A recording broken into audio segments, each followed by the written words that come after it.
What's up, Internet? My name's Nerdy. And I'm Clarus. This is our full spoiler chat. Spoilers. For episode 3 of Book of Boba Fett, because we get nerdy nightly. And we thought we'd share it with you.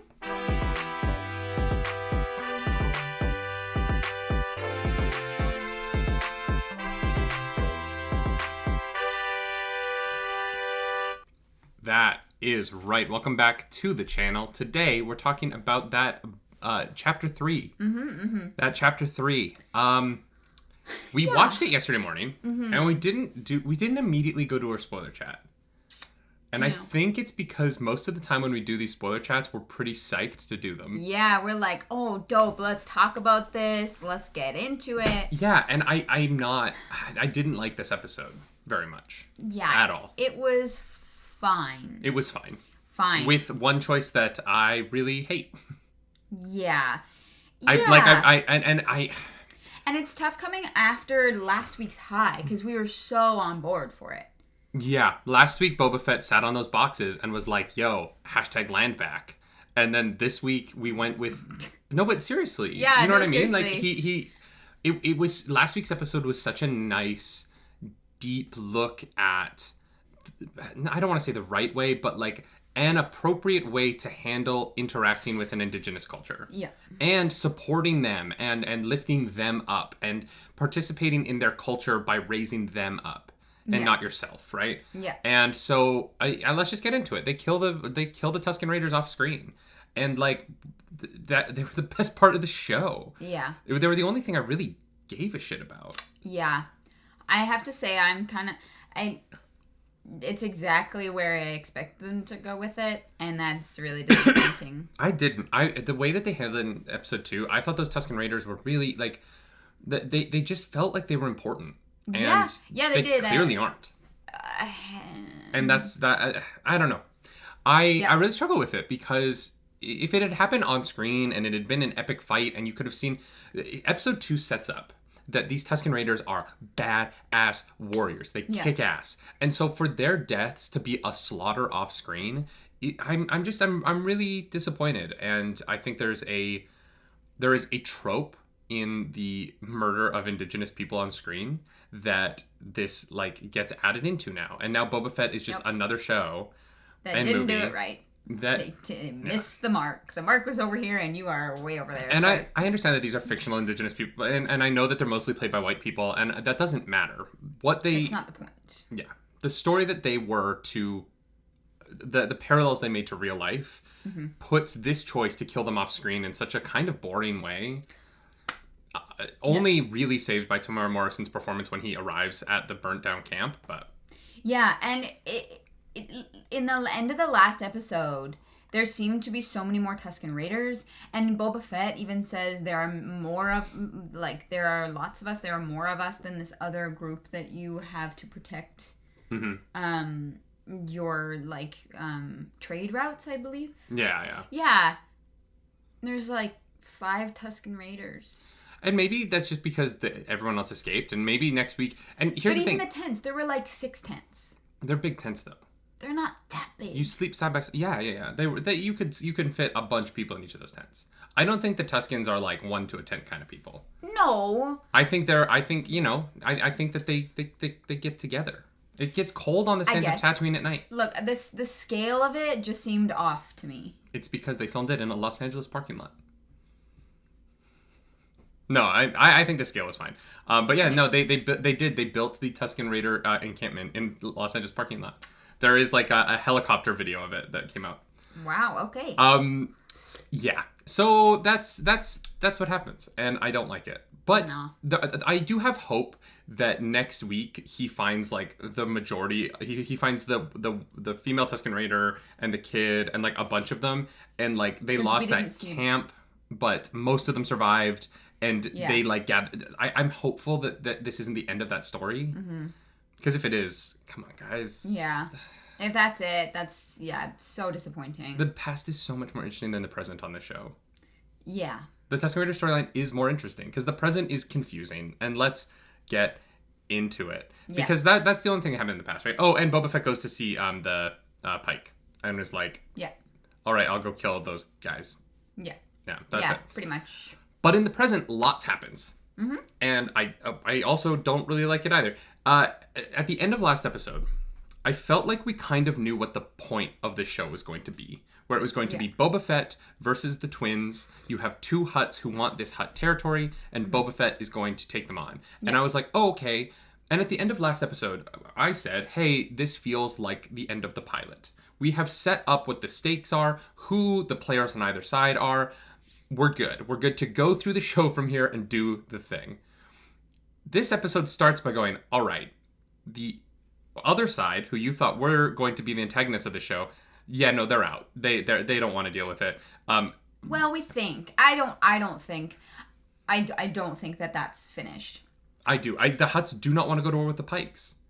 You know what I mean? Like, that makes sense. They say war is bad for business, but they mean like outward war. They can influence without having their names attached to it, right?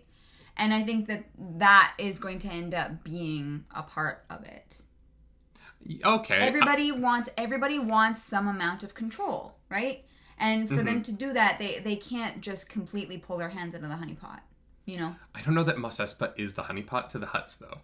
No, but them losing that territory could be seen as a weakness to a lot of people. They lost it 5 years ago, though.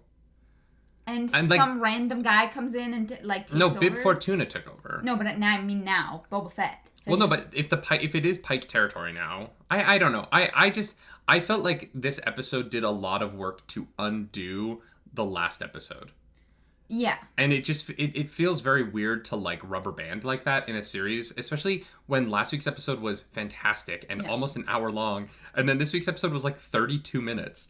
And it just was like, and everything that happened in the last episode, don't worry about it. It doesn't matter anymore. Yeah. Because that is what it feels like to me. The Tusken Raiders are dead. The twins are no longer the main antagonists. Black Chrysanthemum has already been dealt with.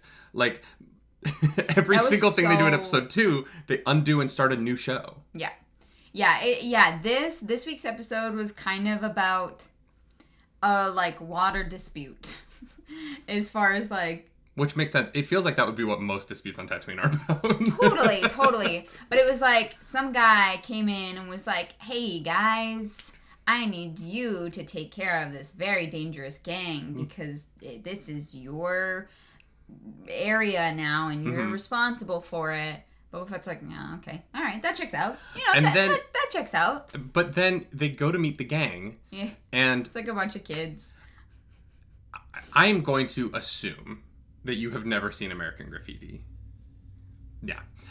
This episode is a loving tribute to a George Lucas movie called American Graffiti. Oh, okay. In which the I can't even remember. They're not like a gang, but they ride around in multicolored scooters. Are they also the Rainbow Mafia? Yeah, they are also the Rainbow Mafia. And so it was a fun homage to that, and I did appreciate like there was very much a like, hey, this is a homage to the creator of Star Wars in the Rainbow Gang.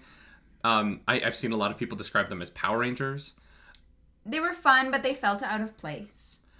I just wish they had gotten the rainbow bikes after they had joined up with Boba Fett. Because they're supposed to be poor in the beginning. Yeah, and they have these beautiful bikes. And, like, polished, clean, like... And I just wish that they had, like, joined up with Boba Fett and they'd been like, hey, we need a way to get around. And Boba Fett was like, whatever you want. And then they showed up with the bike. Like, I feel like they could have set up that... They, threw them together because they know parts really well because they put it with themselves. Like, Or that they bought them using Boba Fett's, like, tribute money. Mm-hmm. And that was how he bought their loyalty, was by giving them something that they wanted.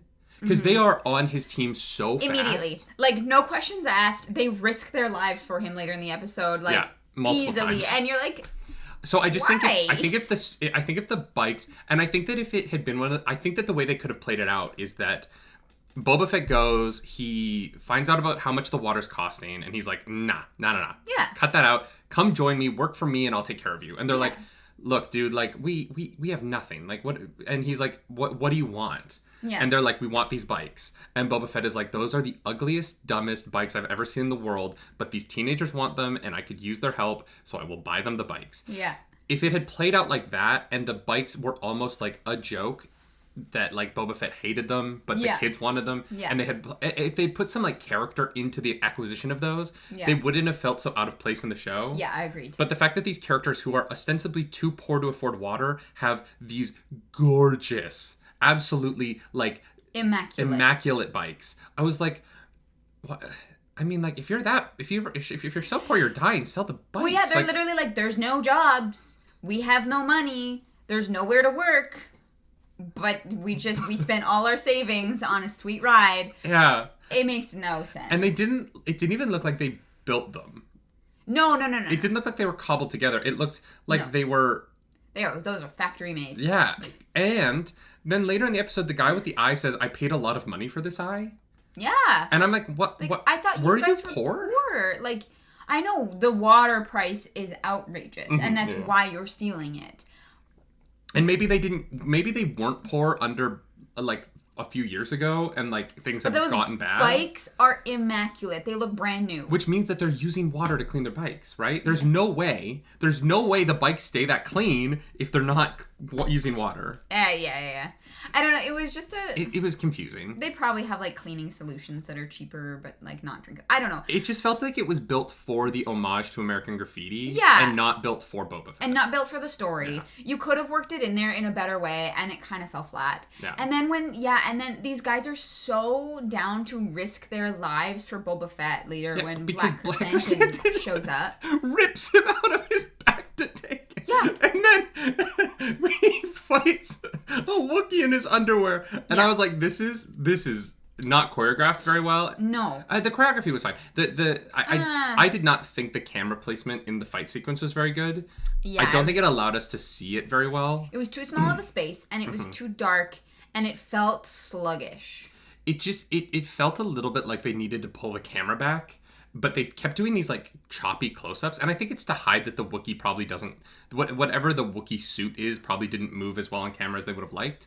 And they probably wanted to do things safely, so maybe it wasn't like didn't have the full face on for certain parts and things like that. And so there was definitely some shooting limitations in the fight scene, but the story of the fight scene was hilarious. Like Boba Fett gets punched in the face with electrified brass knuckles from a Wookiee, and his face is fine. He's fine. Not a scratch on him. Like, I understand that Tamora Morrison, the face is the money, right? Like, we've all seen that clip. Have you seen that clip? No. Oh, you haven't? No. Oh my god, it's so good. There's someone, I don't even know if it's from a satire, but someone is like, do you want to be in this movie? And Tamora Morrison's like, oh yeah. And the guy's like, oh, it's an animated movie. And Tamora Morrison's like, animated? So you won't see my face? But this is the money. And it's true. He's a handsome man. But he does get punched in the face by a Wookiee and does not have so much as a bruise. And also, like, gets his spine crushed. Oh, yeah. I really thought they were about to paralyze Boba Fett. Me too. But no, he's fine. He literally gets up, walks it off, and tells them to put the guard in his tank because he gets bitten.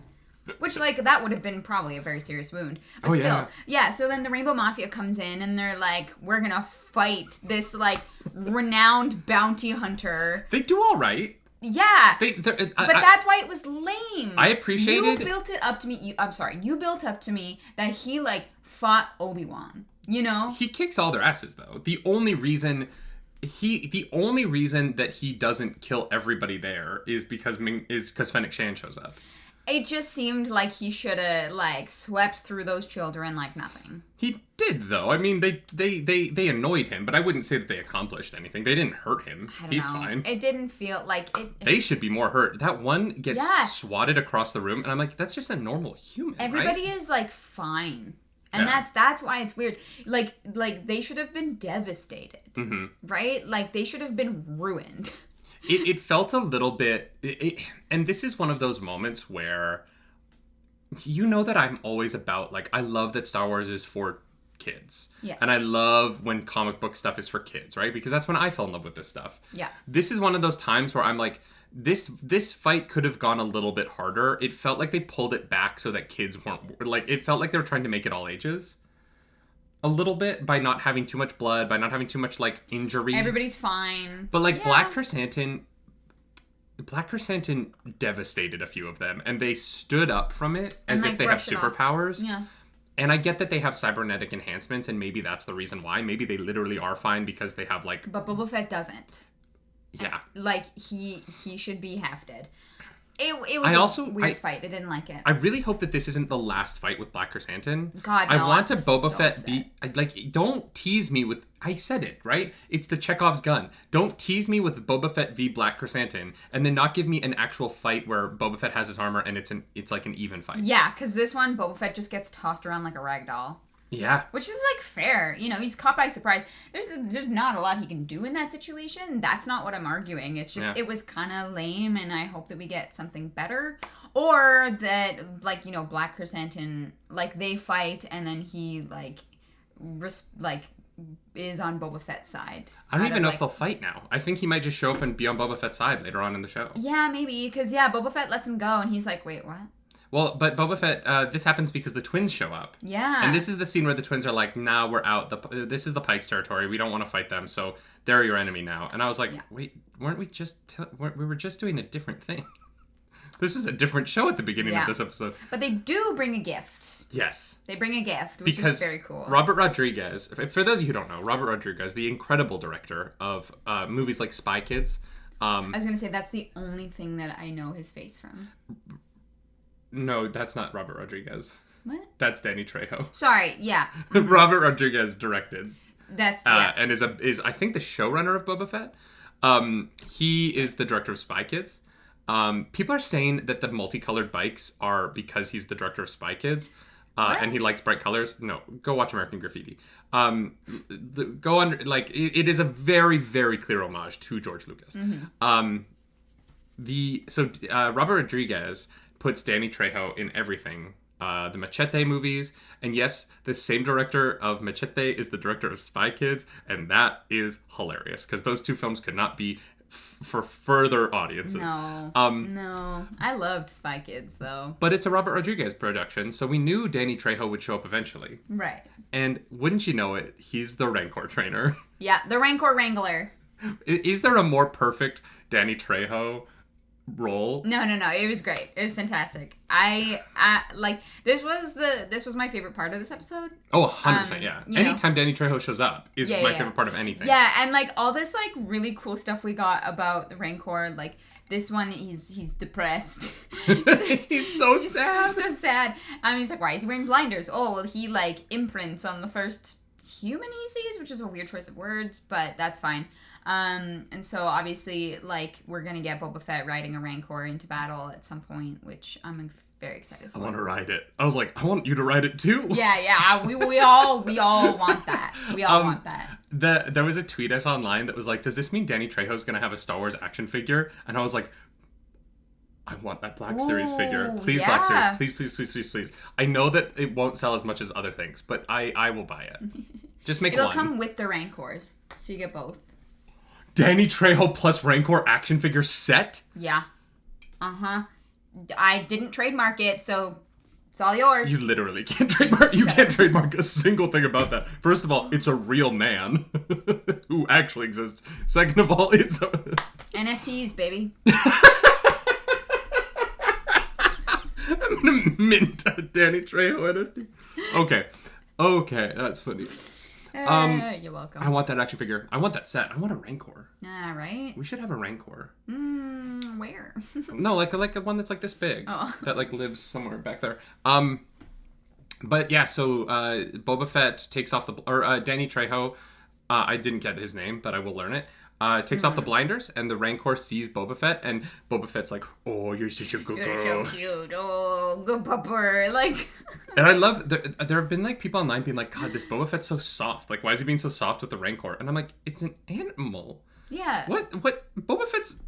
He's a bounty hunter. He's not a monster. Like, Jesus Christ. You want him to be mean to an animal that he owns? He's not Michael Vick. Like, Jesus Christ. I'll say it. What? Just because the NFL forgave him and let him back in doesn't mean I have to forgive him. That's true.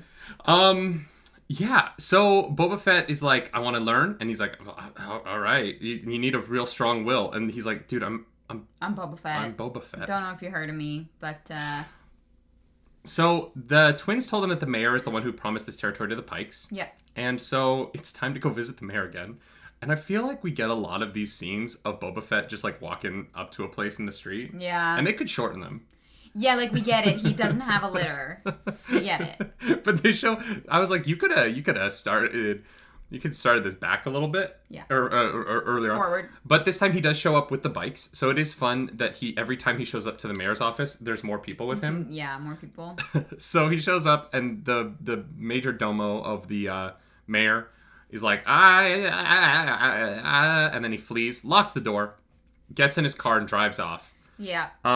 And we get the slowest high-speed chase you've ever witnessed in your life. Yeah.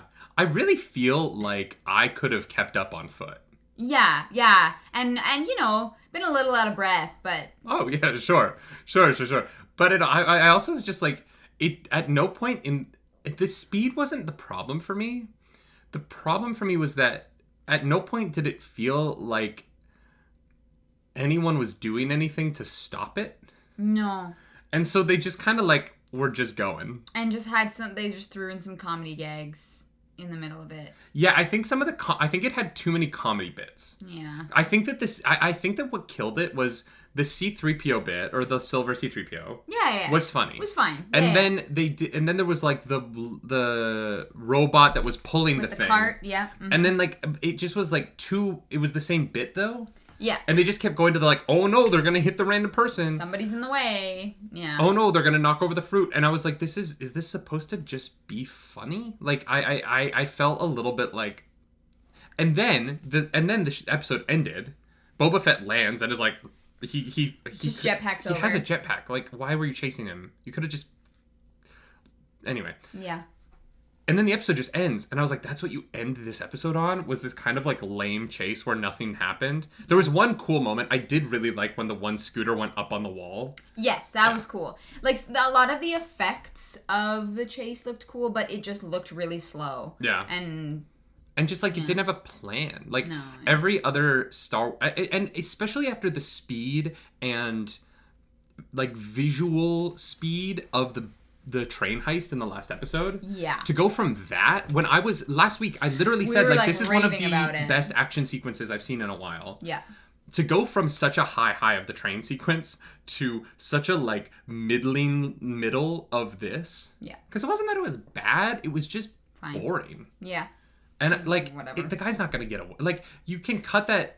That sequence is not have to be that long. We know he's not gonna get away. Yeah, exactly. Where is he gonna go? Boba Fett has a jetpack. Like at the end of the day, we know these things as an audience. So you're not gonna trick us. Yeah. I don't know. It was a weird third episode to a show that like I was really loving. Yeah, and I think that was why it was so jarring, because last week was great. Yeah. And hopefully next week is again great. And this is just kind of the weird, like, dip in the middle that everyone's going to glaze over because the end product is great. Well, and when we watched The Witcher Season 2, like, I really didn't like Episode 2 of that show.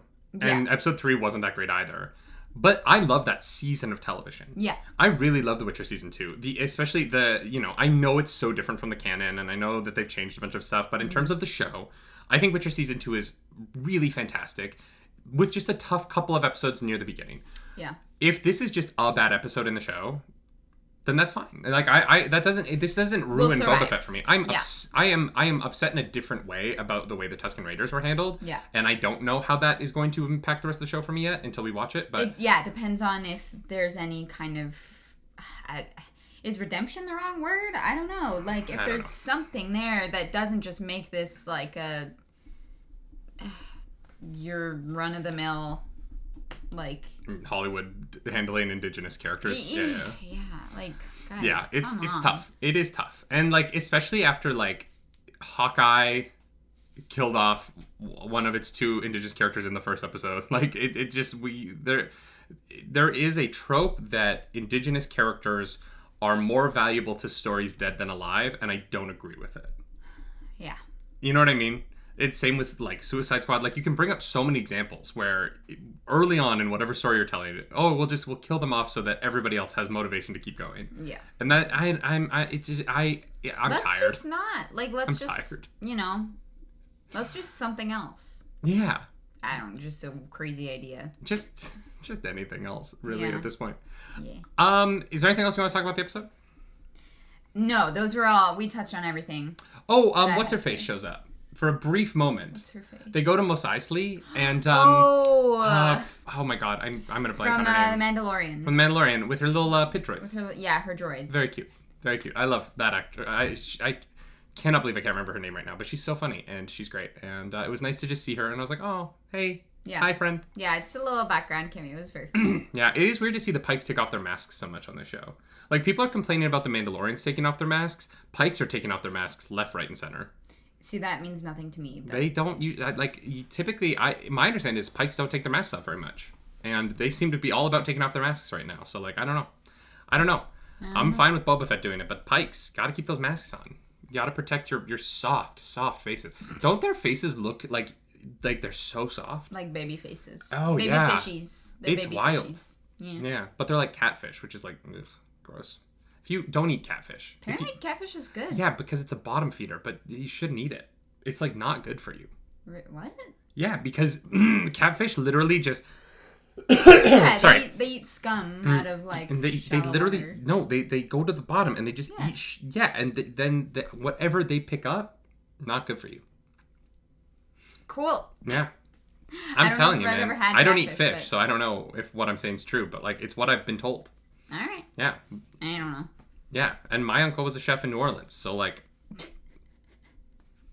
All right. Sure. I don't know. That makes me credible. Yeah, absolutely. Yeah, your word is law. I am Boba Fett.